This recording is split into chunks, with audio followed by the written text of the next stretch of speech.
Welcome to The Know, I'm Ashley Jenkins. And I'm Jack Pattillo. And it seems like we're doing this every month now, but the newest Assassin's Creed game has officially been revealed as Assassin's Creed Syndicate, not Victory, as was previously rumored. That was just a code name for the project, kind of like Comet ended up being Rogue when it finally came out. Was it Rogue? I think that was Rogue. There are a lot of Assassin's Creed games to keep track of. There have been a lot of rumors swirling the last few days since Polygon got a hold of some leaked marketing materials that uncovered the name of the protagonist, Jacob Fry. Any relation to Philip J? I don't think so.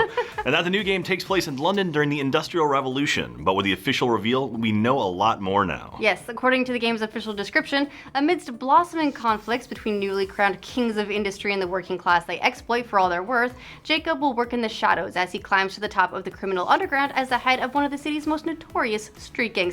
I'm getting kind of a Locke Lamore from the Gentleman Bastards vibe with that description. Have you ever read that? No, Amazing. I haven't. Good stuff. It's great. And the imagery isn't short on nods to steampunk either, which is great. Bitches love steampunk. Well, this bitch does anyway. I'm not ashamed.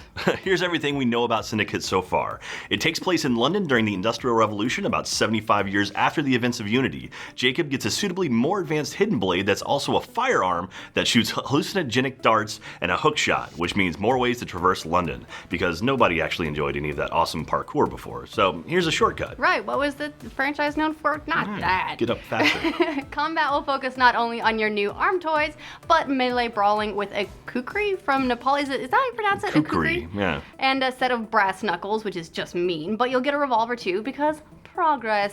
Then if you get tired of killing people, you can just take up a new life, driving horse-drawn carriages instead. Or stand on top of them and fight with extra cinematic style. Hopefully like 10 frames per second, because the lower frame rate, the more cinematic, right? And there will be plenty of space to play in with London's 6 boroughs. I'm gonna butcher these, but I'm gonna try it. Westminster, the Strand, Whitechapel, Southwark, Lambeth, and the City of London, all together being about 30% bigger than Paris was in Unity. And each of which will need your help to rescue them from oppression, obviously. Obviously. Yeah. This game will introduce female opponents also, who will do their damn best to load you full of holes, which is pretty accurate actually, since London did have plenty of female crime lords. Also, because women can be anything, even pincushions. Ubisoft specifically pointed out Bloody Nora, a Templar throwing her weight around in the London crime scene. Man, those Templars are everywhere. Between missions, Jacob Fry ditches his assassin's cowl for a stylish top hat instead. Ooh. And as per usual, you'll get to rub elbows with interesting historical figures like Charles Dickens and Charles Darwin. All the Chucks. And a bunch of other Charleses, I'm sure.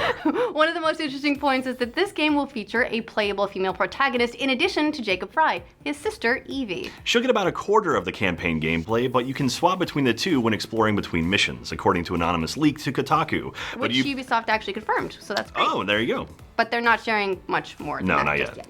It kind of makes you wonder whether this is a response to all of that upset last year over the lack of female playable characters in Assassin's Creed Unity, even in the co-op mode. There actually were some really legit reasons for that decision in the end, like that each player actually appears as Arno to themselves, but what got Ubisoft in hot water really was saying that it was too much work. More like the developers were all punching walls because they had a playable female in this year's game and couldn't talk about it.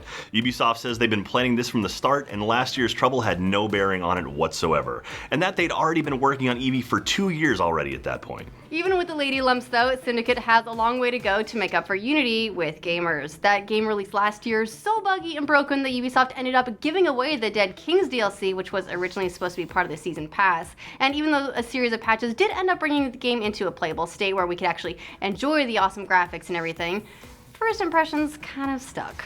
And that misstep unfortunately cost the series a lot of momentum. They can recover from it though. Black Flag recovered for Assassin's Creed 3, but it's going to have to be pretty impressive and really technically solid. Black Flag sold 12 million copies, actually slightly less than Assassin's Creed 3, even though it was way better received by gamers. But that's not entirely surprising, since gamers who get burned tend to steer clear of the next game in the series, or everyone's going digital. Or that. But even so, Assassin's Creed Unity only sold 6 million units. Still pretty impressive as an early title in the new generation of consoles, but even combined with Rogue sales to account for both generations, it didn't break 8 million, and that's pretty telling.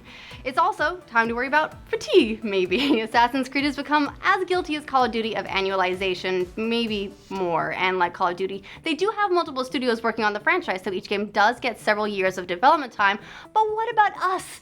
We need to rest. I'm so tired. In addition to Assassin's Creed Unity and Assassin's Creed Rogue last year, Ubisoft also kicked off a sub-series with Assassin's Creed Chronicles. They made the first episode of that, China, part of the season pass for Unity, which still doesn't make a lot of sense. Why would they do that? And additional episodes set in India and Russia are coming later this year, around the time Syndicate's expected. That makes 4 Assassin's Creed games this year. That's a lot.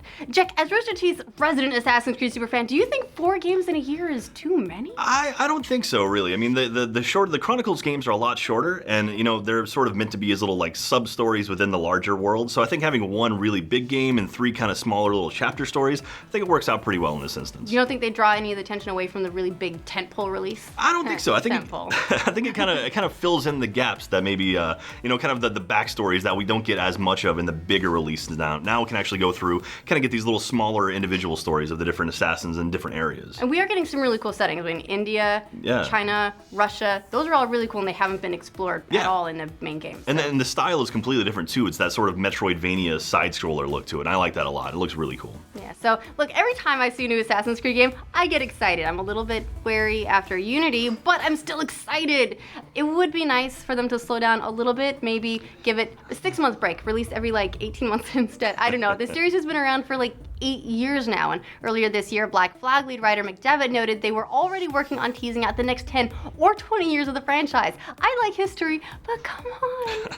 Let us know if you're excited for the game or what it'll need to win you back. And for more game news all the time, make sure you like this video, subscribe to this channel so you can stay in the know. I want a bowler hat. My lady.